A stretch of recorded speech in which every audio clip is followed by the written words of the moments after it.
Hi, everybody. Welcome to Next in Media. I'm Mike Shields. We're live in Cannes. This is part of my special series with View Planner on the YouTube ecosystem here with Dani Mariano. She is the president of Razorfish. Hey, Dani. Thanks for being here. Yeah, thanks, Mike. It's an exciting way to start off the week here. Yeah. We're diving right into content here. I want to ask you, you guys have been at the forefront of working with creators in a unique way, but I want to ask you about you doing a lot of research on Gen Alpha. We're still kind of figuring out Gen Z and how they're changing their habits and how do we kind of grapple with them as marketers. What are you learning? What should we be scared of with these people? Well, I'm scared of them. With these people, these poor kids. Yep. Actually, I'm so optimistic about Gen Alpha, and we've done at Razorfish 3 waves of proprietary research with GWI, our research partner. And what we're learning is that they are more Gen Z than Gen Z at age 10. Okay. And so I think marketers, especially, we saw this a lot with our clients, weren't prepared for Gen Z. They thought they would just be mini-millennials. And I think the big takeaway is that Gen Alpha, they're not mini Gen Zs. And they're going to literally change everything. Wait, so back up. What were the expectations about millennials that they thought were going to carry over that they were wrong about? Just the media consumption habits, attention? I think, just the way Gen Z, they're investigators, they are looking for authenticity, their priorities are very different, and they're elusive for marketers to chase. I think marketers didn't realize how digital they were going to be, and that their priorities were going to be different in terms of social responsibility and their desire to look to businesses versus government institutions or religious institutions to solve societal. Their expectations are really different, yeah. They're so different, and what they want from companies is very different. And we see that a lot in loyalty, where they don't want transactional loyalty. They want a company to earn their loyalty. And so what we're seeing with Gen Alpha is that they take it even one step further. They don't want a brand just to earn their loyalty. They want a brand that allows them to co-create the future of the brand. They want to be a part of that conversation. And we know with Gen Z, even millennials, but to a certain degree, they're very their media ecosystem is more creator-centric, or even entirely creator-centric. I'm assuming you're seeing that even more so with Alpha and the way they view who they care about. Yeah, absolutely. They're called the gateway generation because they actually consume so much influencer content, and they're so media savvy, but they bring that influence from the people they're watching into the household and have extraordinary influence over household purchases. So 49% of parents of Alpha kids report that their kids are making household purchase decisions. And we're not talking about like what's for dinner or where we're going on vacation, though that's true. It's also things like which smart refrigerator we're buying. And that number goes up to 61% when we talk about car purchases. 61% of parents report that their kids make the final decision on which car they're going to buy. That's a little frightening. Well, they're very influential and they're very important. And we also know that they have extreme brand maturity. So when we look at Gen Z at the same age as Gen Alpha, so around that 10-year-old age, what we see is a huge shift in their favorite brands. So for Gen Z at age 10, their favorite brands were cookie brands, cereal brands, like typical young people things. Typical young people things. Gen Alpha is looking to Nike, Apple, Samsung, and we're seeing that these are brands that are very grown up and very mature and have fantastic, world class. You don't associate teenagers thinking about those kind of things necessarily. That's right. And that's because, they spend a ton of time on YouTube. They're exposed to grown up brands, and that becomes the benchmark. And for Gen Alpha, screens are not novel. And I think they are for like Gen Z and up, but for Gen Alpha, screens are something that they've had in their hands since they were born. And if you've ever seen a 2-year-old go and swipe the TV to try to change the channel, that's because they know how to use tablets. So and it's early. They're maturing into being more important customers over time. But from a media planning perspective, this seems very challenging because I think you have to go through creators a lot more than typical media channels, I would assume. But also, you've got to try and craft messages that resonate, but also speak to their brand maturity. What kind of challenges that present?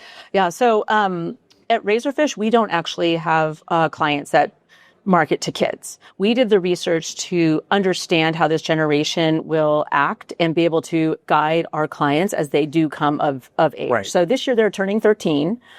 So they are getting to that age where they will be on social media, and we will start to see them come into, their own marketing maturity as a target.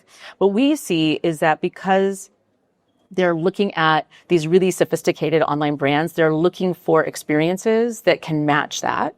We also know that they have twice as many interests as Gen Z did at the same age. So from a creator and influencer perspective, what that means is you have to, as a marketer, be thinking about how do your influencer programs scale and how do you break through, because they're used to consuming a ton of content.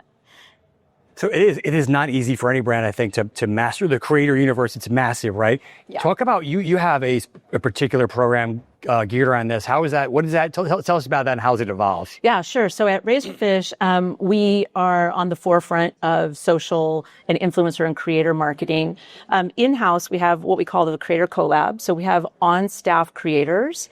And what this allows brands to do is to move fast with creators who have the ability to stay on brief and can produce polished social content. And that plugs into some of the solutions we have as part of Publicis Group with Influential and Captivate, where you can have scale through those influencer platforms, but you can also have custom creative within 24 hours when there are things to be responding to in real time. And so we look to weave that whole strategy together. But the Creator Collab is a fantastic team of on-staff full-time employees that are great creators and love the brands that we work on and develop fantastic creators. So they are on, they're on staff, but they are independent creators doing their own thing that occasionally do some work for you, or are they're really part of the team? No, they are really part of the team. So when we first started this, what we kind of discovered is that we had some amazing creators already on staff. And so what we've done is reoriented their role so that they have the time and the focus on developing creative. And then we hire against that brief as well into our social teams. They are hybrids, right? They're strategic. They can plan all sorts of different parts of a social strategy, but they also can develop content. So their day-to-day probably changes based on what's going on with our clients and our brands, but they are on-staff full-time employees that are also fantastic content creators. And how do you make sure, that's a challenge, I think, for any creator that works with a brand, that you don't burn them out, burn their audience out. Is that something you kind of have to tinker with over time? Well, for us, the creators are more about the content that they can produce versus their following. And so these are content that our content collab makes is really about how do we create that to put into the organic feeds of our clients versus an influencer program where they have a following. So that's how we balance the burnout versus being fresh and being on point for what the clients need and the reach that they're trying to achieve. I guess lastly, how do you balance, when you're putting together, and again, we're talking about Gen Alpha's coming up, Gen Z is kind of right in the heart of this. You're trying to figure out your media strategy and how much you're putting into YouTube versus your creator collab versus other creators. It sounds very challenging. How do you balance all that? Very carefully.